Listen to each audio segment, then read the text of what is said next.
Była dobroduszną botaniczką i naukowczynią, ale po nieudanej próbie zabicia jej przez doktora Jasona Woodru Pamela Isley przeobraziła się w przebiegłą i uwodzicielską ekoterrorystkę, która była pół kobietą, pół rośliną. Zarazem piękną jak bluszcz, ale jej wnętrze było tak zabójcze jak trucizna. Oto Poison Ivy.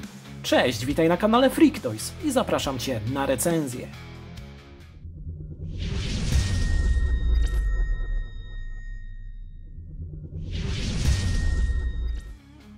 Ale zanim jednak wyciągniemy tą figurkę, przyjrzyjmy się na początek opakowaniu, gdzie na górze po prawej stronie możemy znaleźć logo producenta, czyli firmę McFarlane Toys. Po lewej stronie natomiast umieszczono informację, że ta figurka posiada aż 22 ruchome punkty, co też na pewno sprawdzimy w dalszej części tej recenzji. Poniżej umieszczono transparentne okienko, przez które widać naszą figurkę wraz z załączonymi do niej akcesoriami, natomiast na samym dole znajdziemy logo DC Multiverse, nazwę tej postaci oraz informację, że do tego zestawu dołączono już drugą część do budowy figurki Mistera Freeze. Jeżeli obrócimy to opakowanie na bok, to tutaj dowiemy się, że ta figurka wzorowana jest na filmie Batman i Robin z 1997 roku. Natomiast na drugiej stronie możemy znaleźć podobne loga oraz napisy, a także QR-kod do aplikacji. Jeżeli obrócimy to opakowanie na drugą stronę, to tutaj dzieje się już więcej, ponieważ dowiemy się, jak złożyć Mistera Freeze. Aby to zrobić, potrzebujemy do tego 4 figurki. Pierwszą z nich była Batgirl, do której dołączona była głowa, naramienniki oraz broń. Do Poison Ivy dołączono tors, do Robina ręce, a do Batmana nogi.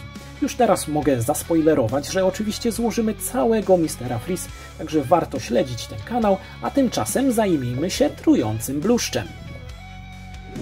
A tak oto Poison Ivy prezentuje się zaraz po wyciągnięciu z opakowania. Przejdźmy teraz do mierzenia wielkości. Jak dobrze wiesz, figurki od McFarlane Toys tworzone są w skali 7 cali, a więc sprawdźmy zatem, jak to przełożyło się na wysokość w centymetrach. Otóż figurka mierzy dokładnie 18,5 cm. Dla porównania przygotowałem dwie inne figurki w 2 różnych skalach. I pierwszą z nich będzie 6-calowa Zendaya, to znaczy MJ z serii Marvel Legends z filmu Spider-Man No Way Home, natomiast drugą figurką będzie 7-calowa Catwoman z gry Batman Arkham City, również od McFarlane Toys. Jak widzimy, pomimo tego, że Catwoman i Poison Ivy są w tej samej skali, to jednak bluszcz jest troszeczkę wyższa. Bane'a z filmu Batman i Robin jeszcze nie dostaliśmy, dlatego dla porównania dorzuciłem tutaj jeszcze wersję komiksową, również od McFarlane Toys. Oczywiście nie mogło zabraknąć tutaj odwzorowania walki pomiędzy tymi dwoma paniami, którą mogliśmy zobaczyć w filmie Batman i Robin. Tym bardziej, że są to figurki z tej samej fali. Doskoczyła tutaj Batgirl, której recenzję możesz już zobaczyć na tym kanale, a więc serdecznie Cię do tego zapraszam. Jeżeli chodzi o akcesoria, to niestety ta figurka jest dosyć w nie uboga, ponieważ dostajemy tutaj tylko tradycyjną czarną okrągłą podstawkę z logiem DC oraz jednym pinem, która przyda nam się przy bardziej dynamicznym pozowaniu figurki. Poza podstawką znajdziemy też tutaj kartę kolekcjonerską z wizerunkiem Poison Ivy na awersie, który wycięty został z plakatu filmowego Batman i Robin. Natomiast na rewersie karty znajdziemy krótki opis filmu, który przybliży nam postać trującego bluszczu. Ostatnim elementem, jaki tutaj napotkamy, jeżeli chodzi o dodatki, jest część do budowy Mistera Freeze, którym jest tors. A więc mamy już połowę części, licząc z tymi od Batgirl, zatem czekamy teraz na figurkę Robina i kolejne elementy ciała, które tam dołączono. Może tych akcesoriów nie ma za dużo, za to detali jest cała masa i w całości figurka prezentuje się pięknie. Począwszy od głowy, która jest jedną z lepszych, jakie widziałem, jeśli chodzi o McFarlane Toys. Dbałość o szczegóły jest na tyle duża, że do złudzenia przypomina swój filmowy pierwowzór, w który wcieliła się aktorka Uma Thurman. Podobają mi się tutaj długie, rude włosy, które niestety wpływają na pozowalność, ale o tym później. No i te zdobienia przypominające liście na brwiach i oczy robią dobrą robotę. Nie zabrakło też tutaj małych zielonych kolczyków.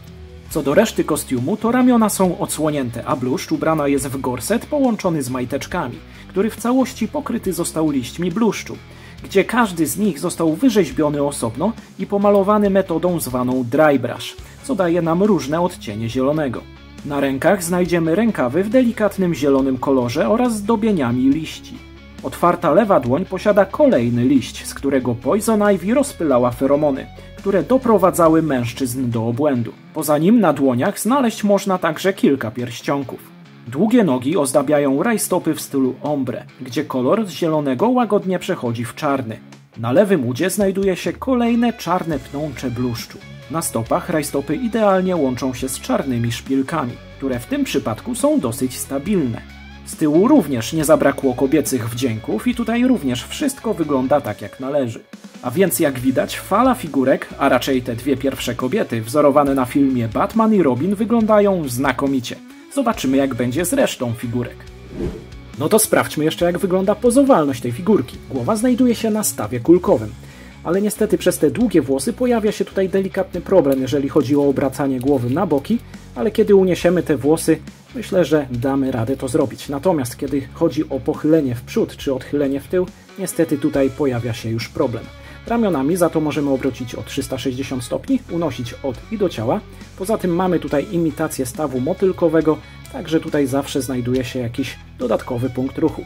Poza tym możemy też obracać ramieniem w bicepsie dookoła i jest to bardzo ładnie schowane pomiędzy tą rękawiczką a ramieniem. W łokciu mamy podwójny staw, tutaj bardzo ładnie nam się wszystko zgina. No i oczywiście ruchome nadgarstki, które możemy obracać dookoła oraz pochylać w przód i odchylać w tył. Talia ruchoma jest w dwóch punktach. Pierwszy znajduje się tuż pod klatką piersiową, a drugi w pasie. Dzięki niemu również możemy pochylać figurkę w przód, odchylać mocno w tył, oczywiście pochylać na boki oraz obracać dookoła. Także tutaj wszystko jest tak jak należy. Nogi możemy unosić do góry, w tył, na boki. Poza tym w kolanie mamy też podwójny staw.